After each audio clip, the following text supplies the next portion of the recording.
여러분 저를 보세요.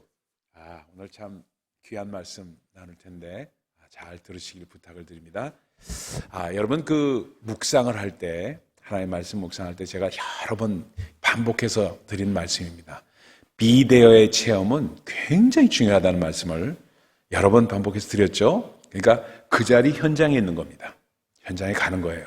그러니까 말씀이 있었던 그 현장에 2000년 전에 타임 터널을 통해서 가서 시간 여행을 해서 그 자리에 있는 그러한 마음으로 묵상을 하고 말씀을 상고하는 것이 얼마나 기가 막힌지 이루 말할 수가 없습니다. 여러분 이것을 하나하나 체험해 나가는 것이 정말 묵상의 묘미를 깨닫게 되는 것이고, 그리고 더욱더 말씀 가운데 깊이 들어가는 것입니다. 그렇기 때문에 비대어는 그냥 비대어로 그냥 말씀드리는 게 아니라 비대어의 체험을 여러분들이 누리시라고 계속해서 말씀을 드리는 겁니다. 오늘 저는 이 말씀을 묵상하면서 비대어 체험을 했어요. 또 가면서 예수님께서 그 말씀하시던 그 현장에 가서 그 사람들과 그 현장에서 같이 있는 그러한 그 마음 가운데 아주 환상이 열리는 것 같은 그런 체험을 했습니다.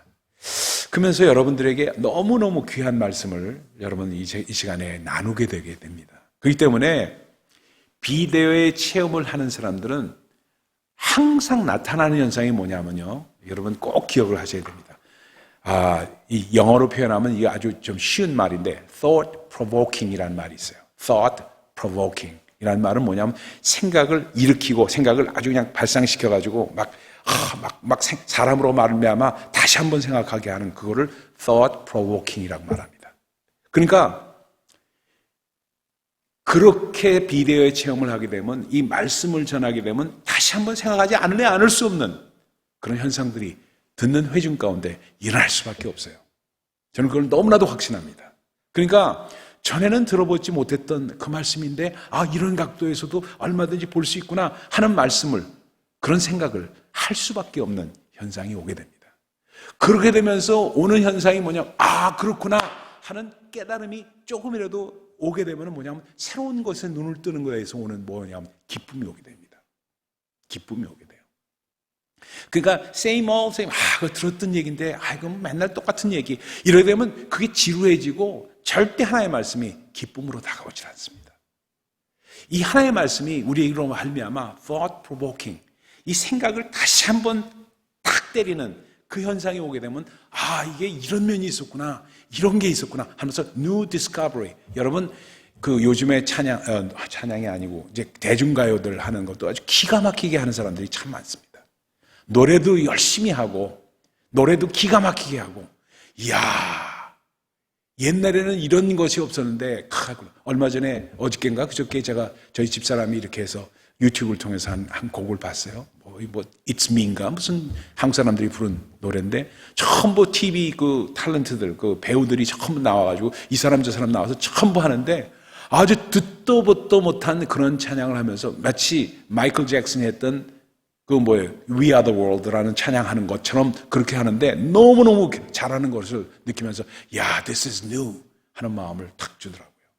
그러면서 뭐냐면 다시 한번 생각하게 하고, 하나님의 말씀이 옛날 2000년 전의 말씀이지만 다시 한번 우리로 하여금 다시 한번 생각하게 하고, 다시 한번 이런 면이 있었구나 하는 말씀을 줄 때 그것이 뭐냐면 생수의 강이 흐르는 현상이 오게 됩니다. 생수의 강이. 그러니까 우물을 푸는 겁니다. 말씀을 우물이라고 표현하는 이유가 거기 있어요. 말씀에 우물을 퍼서 그 우물을 생수를 주게 될 때 생수를 마시는 자가 기쁨이 있고 거기서 생명을 얻게 되고, 그렇게 되니까 거기서 능력이 나타나는 겁니다. 그러니까 오늘 말씀은 우리 주님은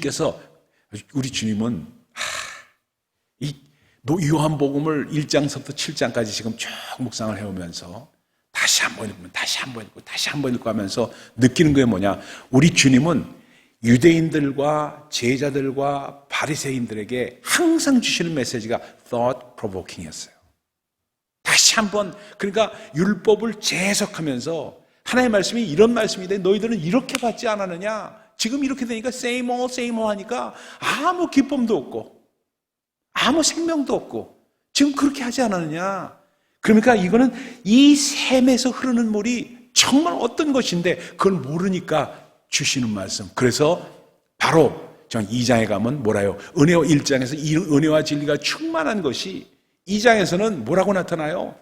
그렇죠? 물이 변화해 포도주가 되는 그런 역사로 나타나고 3장에서는 니고데모에게 새로운 걸 깨닫게 해주고 4장에는 수가성 여인에게 깨닫게 해주시고 5장에는 뭐예요? 38년 된 병자 그를 통해서 도대체 은혜라는 것이 무엇인지를 말씀해 주면서 6장에 앞서 오병이제의 이적을 일으키면서 정말 과연 생명의 떡이 뭐냐?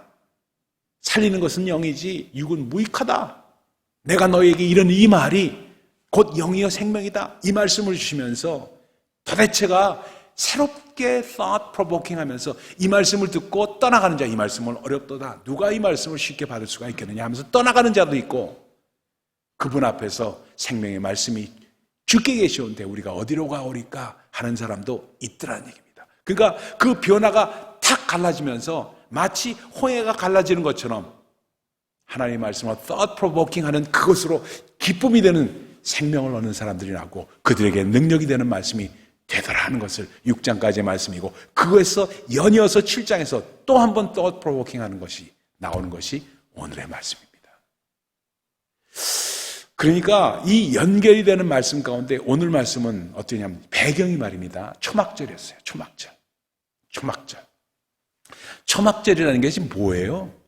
이스라엘 백성들에게 초막절이라는 것은 언제 일어났어요? 주로 우리로 말하면 9월, 10월. 그러니까 9월이나 10월 때 땡스기빙이 주로 10월, 11월에 있잖아요. 땡스기빙보다 한 달 정도 전에 초막절이 오게 됩니다. 유대인의 달력에 의하면. 그래서 한 달 전쯤에 발생하는데 초막절에는 뭘 했냐면 유대인들이 40년 광야에서 방황하던 것을 기념해서 그때 초막을 짓고, 그렇죠? 초막을 짓고 일주일간 또는 14일간 들어가서 초막에서 생활하면서 그때 반석을 쳐서 물을 내셨던 생수를 내셨던 주님을 기억하고 만나를 내셨던 하나님을 기억하고 하나님께 감사하는 그런 날이 초막절이었습니다. 그렇죠? 그러다 보니까 여러분 참 기가 막혀요. 여러분 그 홈디포나 커스코 가면은 요즘에 뭐가 많아요? 헛간에서 줘놓고 팔죠. 몇천 불. 그거 한 8,000불인가? 5,000불에 6,000불. 뭐 옛날에는 한 2,000불 했었는데 1,000불인가 했는데 요즘에는 뭐 공단위가 하나 늘어가지고 8,000불씩 하더라고요. 깜짝 놀랐어요. 헛간 같은 거 스토리지룸 같은 거 있잖아요. 여러분 그 보셨죠? 뭔지 아시죠? 이거를 그렇게 많이 팔리는 거라 왜 팔린 줄 아세요? 유대인들 때문에. 이게 초막으로 쓰이는 거예요. 이 사람들한테. 그 사람들한테 초막으로. 보통 사람들은 그거를 스토리지룸으로 쓰는데 유대인들은 그걸 초막으로 쓰는 거예요. 그러니까 집에 난간이나 2층이나 이게 백야드 같은 데 그걸 갖다 놓고 거기서 초막절에 그 들어가서 있는 거예요. 옷 다 차려입고. 그러고 이러고 있고 먹고 뭐 하면서 이 초막절이 기쁜 날이라. 그래서 기쁜 날에서 뭘 했냐 하면요. 이 사람들이 출애굽기를 읽으면서 뭘 했냐면 찬양을 시편 113편부터 118편까지를 할렐 찬양이라고 합니다. 할랄 찬양이라고 해요. 할랄 푸드가 아니라 할랄송이에요. 할랄송. 이 찬양을 하면서 시편 113편이 뭐예요? 아까 찬양이죠. 해 뜨는 데부터 이게 시편 113편이에요. 이거부터 찬양해는 해 지는 데까지 주 여호와의 이름을 찬양하는 것 그걸로 시작해서 초막절을 시작하는 거예요. 초막절을 시작해서 그것이 정말 주님 앞에 우리의 구원은 여호와께로다 하면서 누가 여호와를 찬양하지 않겠느냐 모든 호흡 있는 자들아 여호와를 찬양하라 하면서 했던 그 절기가 바로 초막절이었습니다. 초막절. 그 초막절에 그걸 하는데 또 하나가 있었어요. 뭐가 있었냐면은 이 사람들이 히스기야 왕 때, 여러분들 히스기야 잘 들으세요. 역사적인 배경을 우리 주님 너무너무 잘 하셨기 때문에 말씀을 깊이 있게 우리 주님은 묵상을 하셨을 거예요. 왜? 그분은 하나님이시만 하나님됨을 하나님과 동일시하지 않으시고 종된 마음으로 육신을 입으셔서 우리와 똑같이 다 겪으셨던 분이시기 때문에 저는 그렇게 믿습니다. 그래서 그분께서 뭘 했냐면 그 히스기야 왕 때 이스라엘의 역사 가운데 히스기야 왕 때 아수르에서 북이스라엘 멸망시킨 다음에 남유대를 공략했습니다. 남유대를 쳤어요. 남유대 왕국을 치니까 그때 히스기야 왕은 어떻게 했냐, 이걸 큰일 났다 해서 그냥 있는 두문불출하고 있었는데, 그때 그걸 일으켰던 그 장군이 랍사게예요. 이름도 발사게도 아니고 랍사게예요. 발사게로 외우시면 금방 랍사게를 기억을 하실 겁니다. 랍사게 왕 장군이에요. 랍사게 장군을 통해서 18만 5천 명이 왔어. 아수르군이. 지금의 시리아들이 아수르입니다. 시리아와 이란, 이라크 이런 애들이 지금 옛날에 아수르였어요. 얘들이 아니지만 하여튼 얘들이 내려왔어요. 얘들이 내려와서 그 한 게 뭐예요? 예루살렘을 18만 5천으로 포위한 거예요. 아무것도 안 했어. 포위하고. 그럼 항복하고 나오라 이거예요. 니들 먹을 것도 없고 물도 없는데 가장 어려운 게 물 아니냐? 왜? 예루살렘은 언덕입니다. 힐입니다. 힐. 그러니까 물이 없는 거예요. 물이 없으니까 이거 어떡하나? 니들이 물이 없는데 이놈들아 항복하고 나와야지 하고 그냥 포위하고 있는 거예요. 그러니까 그걸 대비했던 히스기야 왕이 기가 막히게 기온샘으로부터 예루살렘까지 약 키로수로 하면 10km 이상 되는 그 긴 거기를 샘을 팝니다. 샘을 파가지고 그걸 수로로 만들어요. 지금 성지순례 저번에 2년 전에 가서 못 봤지만 오랫동안 가면 그걸 다 보여준답니다. 보여준대요. 근데 그 수로를 따라서 걷고 한다는데 그 수로를 따라서 물이 쭉 와가지고 그것이 올라온 물이 어디냐? 바로 실로암입니다. 실로암의 물이에요. 실로암. 그래서 실로암, 우리 눈을 뜨게 하는 실로암이라고 그러는데 우리 찬양도 많이 하잖아요. 그 실로암이 생수였어요, 그들에게는. 그러니까 그 실로암의 물 때문에 아수르의 공격을 무력화시키고 이들이 살아나온 거예요. 그걸 또 기념했네, 이 사람들이. 그걸 또 기념한 거예요. 그러니까 실로암의 물을 퍼다가 금 항아리로 퍼다가, 그렇죠? 퍼다가 어디다 성전에 그 바닥에다가 그걸 부었어요. 제단에다 분 거예요. 그걸 하루에 한 번씩 부게 하고 모든 사람들이 예루살렘 사람들이 붓고 그 다음에 7일 되는 날 7번 와서 분 거예요. 그러면서 그 나무에 그 옆에 버드나무 가지를 갖다 놓고 마른 버드나무 가지를 먹고 버드나무야 이 살아날지어다 하면서 그러면서 찬양하면서 해 뜨는 데부터 해 지는 데까지 찬양했던 사람들이 그게 초막절이었어요. 초막절. 그러니까 원래 의미는 이스라엘 백성들이 40년 동안 그 광야에서 방황할 때 텐트 가운데 임하셨던 주님을 찬양하고 여호와의 구원을 찬양하기 위해서 만든 절기가 초막절이었는데 그걸 지키는 거를 인간이 만들었던 그 샘물 실로암의 물을 퍼는 것으로 행사를 대체해버렸어요. 유대인들이. 무슨 일인지 지금 이해가 가시겠어요? 그러니까 우리 주님께서 그걸 야단치신 거예요. 그러면서 딱 그 명절 끝날 곧 큰 날에 예수께서 서서 외쳐 이르시되 뭐라고 말씀하세요? 그러면서 이르시되 누구든지 목마르거든 너희들이 목마르냐? 목마르거든 내게로 와서 마셔라. 그 배경의 말씀 가운데 이 기가 막힌 말씀이 있어요. 이 예레미야 2장 13절 보면 기가 막히게 우리가 암송해야 될 말씀이 또 나옵니다. 이스라엘이 범한 죄 2가지를 얘기합니다. 그것은 첫째, 생명의 근원을 저버렸고 여호와 나는 생수의 근원인데 생수의 근원을 저버렸고 또 너희들이 한 것이 뭔지 아느냐? 인간이 샘을 파서 히스기야 샘을 의미하고 있습니다. 샘을 파서 그 샘은 터진 웅덩이와 같은 그 샘을 파가지고 그것으로 생수를 삼는 너희들 어리석은 자들 그것이 너희들이 죄한 범한 죄니라 하고 말씀을 예레미야서 2장 13절에 합니다. 이걸 말씀해서 내가 생수의 강이다. 내게로 오면은 너에게 생수의 강이 나를 믿는 자는 그 배는 여기 배가 아니에요. 가슴입니다. 가슴에서. 히브리어에서 배는 가슴을 의미합니다. 그래서 그 배에서 생수의 강이 흘러나리라 하시니라 하고 오늘 암송구절에서 말씀을 하는 것이 바로 그 배경입니다. 자, 그렇다면은 아까의 말씀으로 돌아가 봅시다. 이건 흥분해서 앞으로 나가고 싶은데 앞으로 나갈 건 없고 그렇죠? 아까의 말씀으로 돌아가 보십시다. 어떻게 생수의 강이 우리 가운데 흘러넘치냐? 이 생수의 강이 흘러넘치고 생수의 강은 어떻게 나타나냐? 기쁨으로 나타납니다. 기쁨으로. 우리 가운데 기쁨이 넘쳐요. 기쁨은 바로 뭐예요? 바로 우리에게 오실 성령을 의미합니다. 보혜사 성령이 오시면은 우리 가운데 가장 먼저 나타나는 현상이 기쁨이 넘칩니다. 옛날 들었던 말씀인데 새롭게 들려요. 귀가 새롭게 들립니다.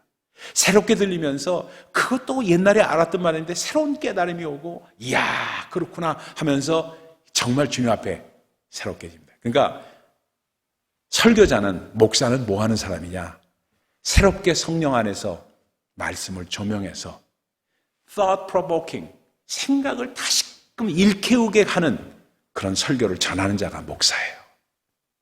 저는 그렇게 믿습니다. 그래서 다시 한번 생각해 보게 되고, 야, 전에는 모르던 이 배경이 이런 게 있었구나.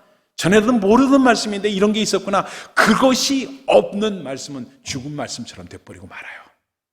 왜? 한번 들어도 일로 그냥 가니까. 근데 이런 게 있었네. 한 가지라도 잡을 수 있는 것이 있으면은 그 다음에 뭐냐면 다시 한번 생각해 보게 되고 그 말씀이 이런 것이구나 하는 그것이 계속해서 마음에 남는 것, 그거를 뭐라고 표현해요? 요즘 말로 그런 표현 잘하더라고요. 잔상이라고 그래요. 잔상. 마음의 잔상으로 남는 거예요. Remaining image. Remaining image. 그러니까 설교는 예수님 당시에 있었던 일을, 이미지를 전달하는 겁니다. 메시지와 함께 이미지를 전달하는 거예요. 왜? 비대어 체험을 하면 이미지가 전달이 돼요. 이미지를 전달하면은 그 전달된 이미지가 우리에게 남는 것을 우리는 요즘 말로 잔상이라고 표현하는데 remaining image가 되는 거예요. 그렇게 되면 그 안에 들어가면은 우리에게는 어떤 곳이 오느냐? 새로운 기쁨이 와요. 야, 하나님의 말씀이 2000년 전의 말씀으로 그냥 옛날 말씀이 아니라 Bible is not just the old one. God speaks today. 하나님은 오늘도 말씀하시는구나. 이것이 저절로 믿어지는 역사가 오게 되고 나를 믿는 자는 하는 그 말씀에는 여러 가지 이미지가 있습니다. 여러 가지 의미가 있어요. 나를 오늘 믿는 자는 그 배에서 생수의 강이 흘러나리라 하는 말씀을 하고 계십니다. 그러니까 그렇게 되면은 어떤 현상이 오느냐? 그 기쁨 가운데 우리에게 생명력이 넘치납니다. 그래서 이 눈이 파락파락해지죠. 살아나서 파락파락해지고 눈이 파락파락해지고 귀가 열리고 이런 현상들이 다 생명이 살아나는 현상입니다. 생명이 살아나는 현상이 오게 되니까 능력으로 역사하게 되고 능력이 우리 가운데 있게 되고 그러니까 그 아까 해 뜨는 데부터 해 지는 데까지 주 이름 찬양받으리 하는 그 찬양서부터 시편 113편으로 시작해서 시편 118편까지 그렇죠? 6개의 찬양은 할랄 찬양으로 하면서 그러면서 뭐예요? 생수의 강이 내게서 흐르네 우물물아 넘쳐나라 이 찬양도 다 뭐예요? 할랄 찬양이에요. 할랄 찬양. 그러니까 우리 가운데 생수의 강이 넘쳐나면 춤추며 노래하지 않을 수가 없고 새로운 것을 보게 되면 뭐예요? 눈먼 자가 눈을 뜨게 되고 병든 자가 일어나고 그 다음에 다리를 저는 자가 다리를 고추세워서 일어나고 이런 현상들이 일어나는 것은 현상에 지나지 않지만 이미 우리 마음 가운데 일어나는 것 그것이 thought provoking에서 오는 하나하나의 발전 현상입니다. 여러분 그것이 일어나지 않으면 절대로 이적과 표적은 그래서 이스라엘 사람들은 유대인들은 너희는 표적을 구하나 나는 요나의 표적뿐이 너에게 줄 것이 없다 하는 우리 주님 말씀 뭐냐면 그 말씀 가운데 생수가 터져나오지 않는 사람에게 아무리 표적을 줘야 무슨 소용이 있느냐는 얘기입니다. 요나의 표적 너희들은 이것을 하나님의 것을 사람의 생각으로 자꾸 바꿔버리는 너희들이니까 이것을 본질 가운데 들어가서 요나의 표적을 다시 한번 묵상해봐라 하는 말씀을 그래서 내 때는 아직 일어나지 않았는데 내가 십자가에 달려 죽고 부활하게 되면 바로 그것이 요나의 표적이다 하는 말씀으로 주고 계십니다. 그러니까 여러분 참 우리가 성경이 하나의 말씀이 이렇게 관통되는 역사가 있지 않으면 기쁨은 절대로 말씀에서 오지 않습니다. 그것이 어디서 오느냐? 비대어의 체험에서 오게 됩니다. 그렇기 때문에 현장에 자기 자신을 놓고 묵상하는 그 습관이 있으면 목사뿐만 아니라 어떤 사람일지라도 여러분도 이게 이런 말씀이었구나 하고 이 정말 여러분에게 thought provoking 하는 그런 현상이 오게 되면 기쁨이 넘치게 돼 있어요. 하나님의 말씀은 우리에게 기쁨을 주게 돼 있습니다. 그래서 기쁨이 넘치게 되는 그 현상 가운데 올 때 그때 우리에게 기근이 없어지고 갈증이 없어지고 주 안에서 정말 목마름이 목이 채워지고 그리고 우리 가운데 영적인 기근 현상이 채워지는 현상이 오면서 주님께 영광을 돌리는 겁니다. 여러분 제가 이렇게 오늘 새벽에 이 말씀 묵상하면서 다시 일찍 일어나서 묵상을 깊게 하면서 이런 거를 말씀드렸는데 여러분 어떻게 받으실지 모르겠습니다만 여러분은 참 복되세요. 적어도 담임 목사는 비대오의 체험을 매일 하면서 여러분과 함께 하기를 원하는 사람이기 때문에 여러분은 얼마나 복된지 몰라요. 그 복으로 알지 못하는 사람이 어떻게 된 사람이에요? 유대인처럼 바리새인처럼 어떻게 돼요? 여호와의 그 정말 생수의 근원을 저버리고 그거를 히스기야가 판 샘물만 갖다가 붓는 그러한 죽은 제사를 드리는 사람들로 변해버리고 마는 거예요. 그러니까 same old 그냥 그건 하고 교회다가 다 그런 거지 하는 그냥 일축해버리고 뭐냐면 교회에서 내가 하는 일하고 사람들 만나고 커뮤니티 클럽으로 자꾸만 변화되는 이유가 거기에 있습니다. 우리 주님은 그걸 파격하시기 위해서 오신 분이시고 항상 주님의 말씀을 보면 그 배경과 그리고 그분께서 전했던 의미와 그 뜻이 깊이 있게 묵상하면 주님은 이런 말씀이 있었고 여기서 정말 은혜와 진리가 충만한 역사가 있게 되는구나 깨달음이 오게 됩니다. 여러분 정말 감사하는 마음으로 이 말씀 받으면서 주 안에서 오늘도 복된 그러한 하루를 보내시면서 한 주간 되시기를 예수 그리스도의 이름으로 축원드립니다. 기도하겠습니다.